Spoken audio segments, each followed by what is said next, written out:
બોટાદ જિલ્લાના ગઢડા સ્વામીના ખાતે છેલ્લા 15 વર્ષથી આંખોને લગતા દર્દીઓ માટે વિના મૂલ્યે નેત્ર નિદાન અને સારવાર કેમ્પનું આયોજન કરાય છે.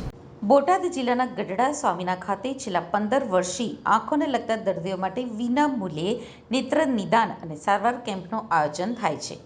બોટાદના ગઢડા સ્વામીના ખાતે 15મો નેત્ર નિદાન કેમ્પ યોજાયો હતો.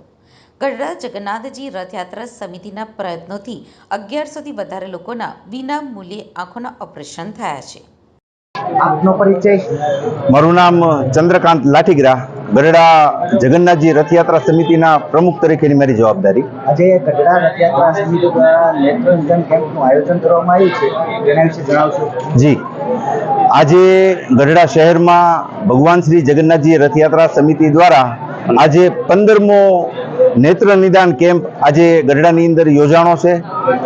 અત્યાર સુધીની અંદર ગઢડા રથયાત્રા સમિતિ, મધુસૂદન ડેરી અને સુદર્શન નેત્રાલય અમરેલીના સહયોગથી અત્યાર સુધીમાં 1184 વ્યક્તિઓના મોતિયાના ઓપરેશન અમારા બધાના ખૂબ જ પ્રયાસથી સરસ રીતે સંપન્ન થયા છે અને તમામના ઓપરેશન સફળ એ ભગવાનની બહુ મોટી મહેરબાની છે.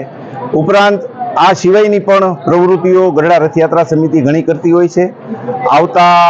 આવતી 7 તારીખે ગઢડાની અંદર ભવ્ય રથયાત્રાનું આયોજન પણ છે.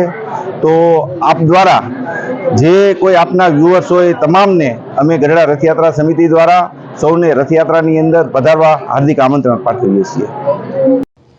તો સુદર્શન નેત્રાલય અમરેલીના સહયોગથી નિષ્ણાંત ડોક્ટરો દ્વારા ગઢડા તાલુકા અને બોટાદ જિલ્લાના આંખોને લગતા વિવિધ દર્દીઓની ઓળખ કરી વિના મૂલ્યે તેઓનું નિદાન અને સારવાર કરી આપવામાં આવે છે. મોતિયાના ઓપરેશન કરવાની જરૂર જણાય તો તેઓને લાવવા અને લઈ જવાની વ્યવસ્થા સાથે મફતમાં ઓપરેશન તેમજ નેત્રમણી આરોપણ પણ કરી આપવામાં આવે છે. ત્યારે આ નેત્રદાન કેમ્પમાં 1184 સફળ ઓપરેશન કરી ઉમદા સેવા કાર્ય કર્યું છે. ત્યારે આજે પણ આ કેમ્પમાં લાભ લેવા માટે ખૂબ જ મોટી સંખ્યામાં લોકો જોડાયા હતા.